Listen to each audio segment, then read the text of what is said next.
Welcome to Real Money Dramas. 3 years ago, my wife died, leaving me $30,000 for our daughter. I promised I would never touch it. For 2 years, I kept that promise. Then, I decided to risk it.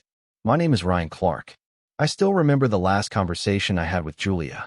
She was in the hospital bed, weaker than I had ever seen her. She said one thing about the money. Do not make a story out of it. Just save it for Lily. Her voice was steady, almost practical. It was not advice. It was an order. I nodded, and I meant it. After she passed, that account became sacred. I did not even link it to my main bank app. I wanted it hidden from my own impulses. Every time I logged into my accounts, I skipped past it. $30,000. Untouched. I lived on my salary, cut corners where I could, and forced myself to believe we were fine. Still, that money was always in my head. It was not just numbers on a screen. It was Julia's last request. It was my daughter's future. And it felt like I was nothing more than a guard dog chained to it. I was not growing anything, not building anything. I was just holding still, protecting something that was not mine to use. The first year without Julia was chaos. I tried to cook, to handle bills, to keep Lily's school life steady. Every expense became a calculation. Braces, field trips, birthdays. I told myself none of it could touch the account. That money was frozen in time, like Julia's handwriting on the envelope she left. When friends asked about college plans, I gave short answers. I said we had something set aside. It sounded responsible, but I felt hollow saying it. I knew that $30,000 was not nearly enough to carry Lily through. But it was more than nothing. It was what Julia left. Breaking that boundary was unthinkable. At night, when Lily was asleep, I would sit in the living room with the lights off and scroll through bills. I never opened that savings account, but I always knew the number. The tension came from knowing I was keeping a promise but doing nothing else. I felt like I was failing in silence. 2 years passed this way. Every choice I made was about restraint. No vacations, no upgrades, no risks. I thought that was what being a good father looked like. But in the back of my mind, something kept growing. A quiet voice asking if standing still was really the best way to honor what Julia wanted. I was not reckless. I was cautious to the point of obsession. But the thought was there. Not loud, not urgent, but constant. That maybe I was more than just a keeper of someone else's gift. That maybe I could turn it into something greater for Lily. That thought never left me. The thought stayed with me. It never pushed, it just lingered. And then one day at work, Mark started talking during lunch. He was the kind of guy who always had something going on outside the office. That day, he leaned back in his chair and said, "Money has to move, Ryan. If it just sits, it loses value." I did not respond at first. I kept my eyes on my sandwich, but the words hit harder than I wanted to admit. He kept going, telling stories about what he had invested in, how small amounts had grown over time. I nodded here and there, but I carried his words home with me. That night, after Lily went to bed, I opened my laptop and started reading. Articles, forums, anything I could find. I was not looking for shortcuts. I wanted to understand how people actually turned savings into more. It was overwhelming, and most of it looked like noise. But a pattern started to form. People who acted, even carefully, had a chance to grow. People who just held on lost ground without noticing. For weeks, I kept digging. I told myself I was just educating myself, nothing more. Still, every new piece of information made me imagine what those $30,000 could become. I pictured a number double that size. 60,000. Enough to cover real years of college, not just the first semester. Enough to ease the weight that had been pressing on me since Julia died. I could not shake the image. It was not greed.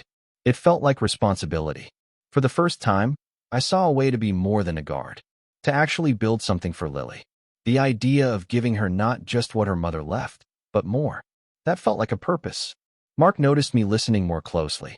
He started dropping links into my inbox, saying things like, "This one's solid," or "Check this out." He was casual about it, but I treated every word like a map. I studied at night, sometimes until my eyes blurred. The account stayed untouched, but the distance between me and that money was shrinking. The more I read, the stronger the thought grew. I could do this. I was not chasing wealth. I was not looking for a windfall. I was looking for a way to turn Julia's last act into something larger, something more secure. I kept reminding myself of her words. Do not make a story out of it. I told myself I was not. I was being practical. I was preparing. But I knew, deep down, that I was already moving closer to a line she never wanted me to cross. Still, the vision of $60,000 was stuck in my head. It looked possible, maybe even within reach. And for the first time in 2 years, the thought of the future did not feel like waiting. It felt like planning.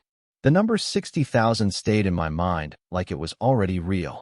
I kept reading, comparing options, telling myself I was only learning. But one night, I came across a platform that seemed different. Clean interface, detailed reports, constant updates. I checked it over and over for weeks. It did not look like noise. It looked steady, almost safe. I spent hours running the math. If I put in all 30,000, and if it kept growing at the rate I saw in their charts, in less than a year the account could double. I kept saying if in my head, but the more I repeated it, the less it felt like a question. I held out longer than I thought I would. Weeks of hesitation. I opened the savings account on my screen and just stared at the number. I could almost hear Julia telling me to close the laptop. I could almost hear myself answering that this was for Lily, not for me. One night, I transferred everything. All 30,000. No trial run, no small deposit. I wanted the full result or nothing. The confirmation screen flashed, and my chest tightened. I sat there frozen, waiting for regret to hit me. But it did not. What I felt was movement. For the first time in 2 years, I was doing something. The first days were a rush. I logged in constantly, sometimes 10 times a day. At first, nothing much changed. Then it started ticking upward. 30,000 became 32, then 35. I took screenshots, staring at them like proof that I had made the right call. The growth kept coming. 38, 42, 44. Every update made me feel like I was stepping into a role I had avoided for too long. I was not just holding on to Julia's money anymore. I was building something new for Lily.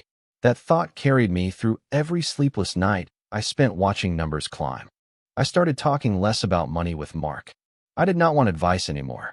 I did not want to share this. It felt private, almost untouchable. When he bragged about his wins, I only nodded, knowing I was ahead in a way I had never been before. But the excitement came with something else. Every time I saw the balance rise, I felt a pulse of fear. Not enough to stop me, but enough to remind me that it could fall as fast as it climbed. I told myself I would pull out soon, that I was only letting it grow for a little longer. But the thought of walking away while the numbers kept moving up felt impossible. I convinced myself this was not gambling. This was control. The screen told me I was right. I was not reckless. I was providing. I was turning 30 into 44 and 44 into the beginning of something more. That fear stayed in the background, but I kept pushing it down. I was winning. And I told myself winning meant I finally understood what to do. At 44,000, I told myself it was time to stop. I opened the withdrawal page more than once. My finger hovered over the button, and I imagined the relief of seeing the balance land back in the savings account where it belonged. But I never clicked. I kept closing the page and saying, tomorrow. I had read enough to know that most people lost because they got out too early. That thought clung to me. I convinced myself that pulling out now would be proof I had learned nothing. I told myself that holding steady, just a little longer, was the smarter move. The market looked stable, steady enough to feel like certainty. I watched charts smooth out and gains keep climbing. Every sign I saw confirmed what I wanted to believe. I was in control. I was not reckless. I was being patient. The number became more than money. It was proof that I had stepped past fear. That I was not just a man locked into promises he was too scared to break. I felt like I was rewriting what Julia had left behind. Not erasing it, expanding it. Her words echoed often. Do not make a story out of it. At night, lying awake, I thought about what she would say if she saw the balance now. I did not picture anger. I pictured her smile, the one she used when she thought I had done something right for our family. That imagined version of her kept me steady. I started setting small goals in my head. 1 more week, maybe 2. If it hit 50, I would withdraw. That became my line. I told myself it was not greed, just discipline. I needed to leave on a high note, not when the graph flattened. Every time I logged in, I rehearsed what I would say to Lily one day. I would not tell her everything, just enough. That I had grown what her mother left, that her future was stronger now. I could almost hear the relief in her voice when she would realize she did not have to worry about college the way other kids did. The plan felt airtight. Numbers do not lie, I thought. Charts do not play tricks if you know how to read them. The stories I read online of sudden crashes felt distant, like warnings for people who did not prepare. I told myself I was not one of them. So I did nothing. I let it sit. I watched the balance every morning, every night. My hands hovered over the withdraw button more times than I could count, but I always found a reason to wait. All I needed, I kept saying, was one more week. Just one. The first drop caught me off guard. I logged in one morning and saw the balance at 39,000. I froze, staring at the screen, waiting for the numbers to correct themselves. I told myself markets move, nothing stays flat forever. By evening, it was still the same. I felt my throat tighten, but I pushed the panic away. I opened the charts, read the updates, and convinced myself this was normal. Everyone called it a correction. I repeated that word over and over until it sounded harmless. The next day it fell again. 31,000. That was almost everything I had gained, gone overnight. I paced the living room, refreshing the page every few minutes. Each time, the numbers stayed the same. I thought about withdrawing, but my hand would not move. Pulling out at a low point felt like surrender. I told myself it would bounce back, that it always did. I remembered the steady climb that had carried me from 30 to 44, and I clung to that memory as if it were proof. I did not sleep that night. I sat in the dark with the glow of the laptop, watching numbers that did not change. The following day was worse. 25,000. Lower than when I had started. My chest felt heavy, but I told myself it was temporary. I searched for news, looking for any headline that confirmed what I wanted to believe. Some articles said the downturn was part of a cycle, that recovery was expected. I grabbed onto that sentence like it was fact. I started checking the balance every hour, then every few minutes. My stomach twisted each time, but I could not look away. Every dip looked like the last one before the rebound. Every small uptick felt like proof I was right. At work, I could not focus. Emails blurred together. Meetings passed without me hearing a word. I only thought about the screen waiting at home. I kept repeating the same line in my head. This is just noise. It will come back. By the third night, I was barely functioning. My body was awake, but my mind was locked on the numbers.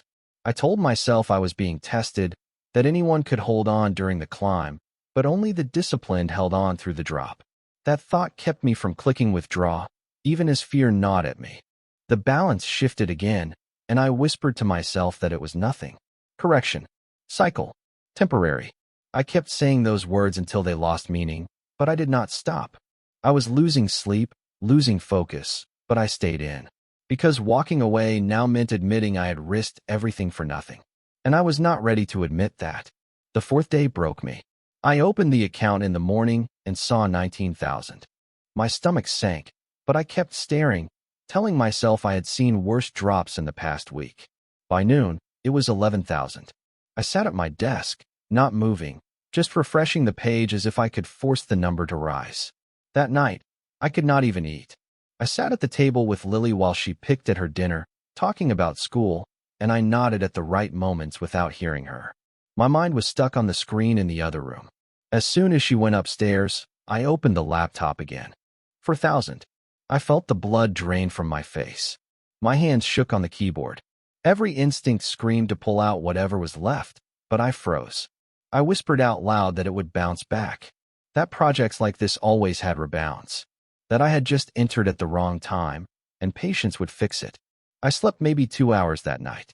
Each time I closed my eyes, numbers flashed in my head. 4,000, then lower. I woke up before dawn and logged in again. The withdrawal option was grayed out. A message appeared. Operations temporarily suspended. I refreshed again and again, but the words stayed. By the fifth day, the site was gone.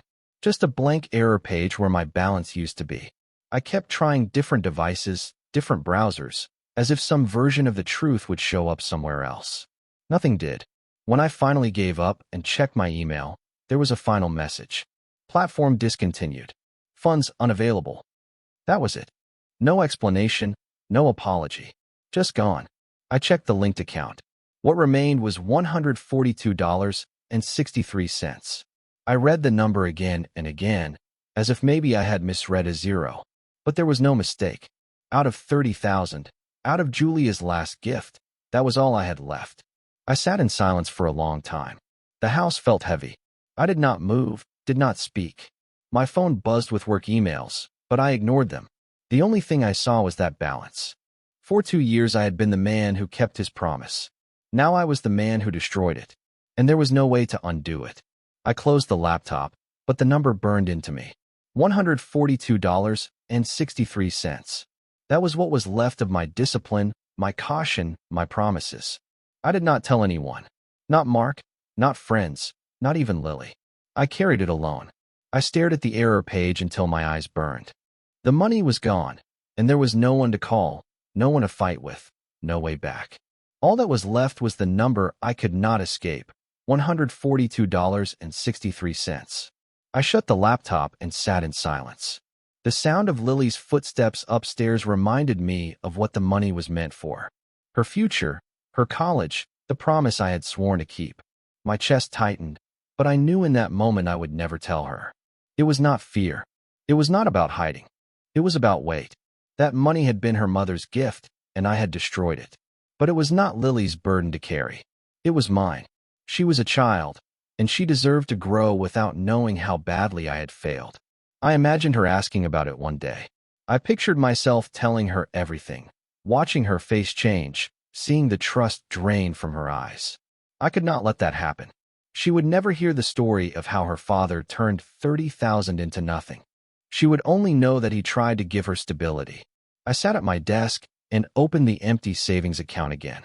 The zero mocked me, but I forced myself to look. This was reality now.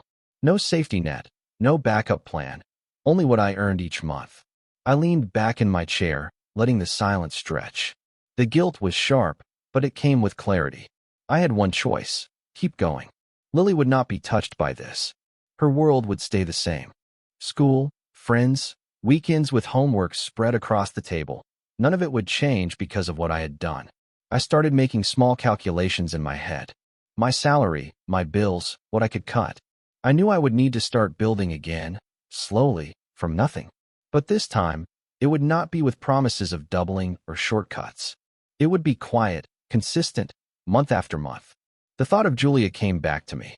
I remembered her voice telling me not to make a story out of the money. She had wanted it simple. Save it, protect it. I had failed her. But even in failure, I could still hold one part of the promise. I could protect Lily from ever knowing how far I had fallen. So I decided. The truth would stay with me. The loss, the shame, the silence, all of it was mine alone. I closed the laptop for the last time that night. The room was dark, but I sat there for a long while, steadying myself. I had broken the promise, but I would carry the consequence. The account sat at $142.63. I stared at it for hours, unable to close the page. It was absurd, the kind of number that looked like an error, not the remains of everything Julia had left. But it was all that was left, and I had to decide what to do with it. For a while, I thought about cashing it out, moving it into my checking account, and pretending it had never existed. But that felt like giving up. Even that small sum carried weight. It was not what Julia had meant to leave, but it was what I had allowed to survive. The next morning, I logged back in and transferred it to a new account. Just a basic savings account under my name. The process took minutes, but it felt heavier than any transfer I had ever made. I wrote the number down on a scrap of paper, 142.63. I folded it and put it in my wallet. It looked pathetic compared to what had once been there, but I made a decision. That account would be the start, not the end. No promises, no big declarations, no illusions about doubling it overnight. I would add to it quietly. Whatever I could, whenever I could. I knew it would take years, maybe more than a decade, but I would not chase charts or listen to men like Mark again. I would not gamble with what was never mine to gamble. From now on, it would be discipline. Small amounts, month after month. That night, I sat at the kitchen table with my laptop open to the new account. The number was so small it almost disappeared against the screen, but it was there. I imagined Lily one day opening it and seeing something real, something I had rebuilt slowly, without noise or risk. I did not feel proud. I did not feel redeemed. But I felt steady. I had failed and I had lost, but I still had a choice about what to do next. And this was all I could do. $142.63. That was my beginning. I walked into the bank on a Thursday afternoon. The lobby was quiet, the kind of silence where every movement feels louder than it should. I sat across from a young employee at a desk. He asked what I needed, and I told him I wanted to open a savings account for my daughter. He typed without looking at me, clicking through forms. I slid my ID across the desk, signed where he pointed, and answered each question in short sentences. Date of birth, address, beneficiary, her name, Lily Clark. When he asked about the opening deposit, I told him the amount. $142.63. His face didn't change. He entered it into the system and kept typing. I watched his hands move, steady and fast, while mine stayed folded on the table. He printed the papers and passed them to me. I signed them without reading. My eyes kept going back to Lily's name on the form. That was the only part that mattered. Everything else was routine. A few minutes later, he pushed the final copy toward me and said the account was active. His tone was neutral, the same tone he probably used a dozen times a day. I nodded, thanked him, and stood. Walking out of the bank, I carried no folder, no check, nothing in my hands. Just the knowledge that her account existed now. Small, almost empty, but real. There was no relief, no sense of accomplishment. Only the decision itself, fixed and immovable. I had failed, and I could not undo that, but I could keep moving. Not with promises, not with shortcuts. Just with deposits, month after month, for as long as it took. Outside, the air felt colder than when I had walked in. I stopped for a second, then kept going toward the car. I did not think about the future or the past, only the account with her name on it. I turned off my phone, sat behind the wheel, and let the quiet settle. Then I started the engine and drove home. Thank you for watching till the end. Let's keep the story alive. Drop a comment below. And of course, subscribe for the next video.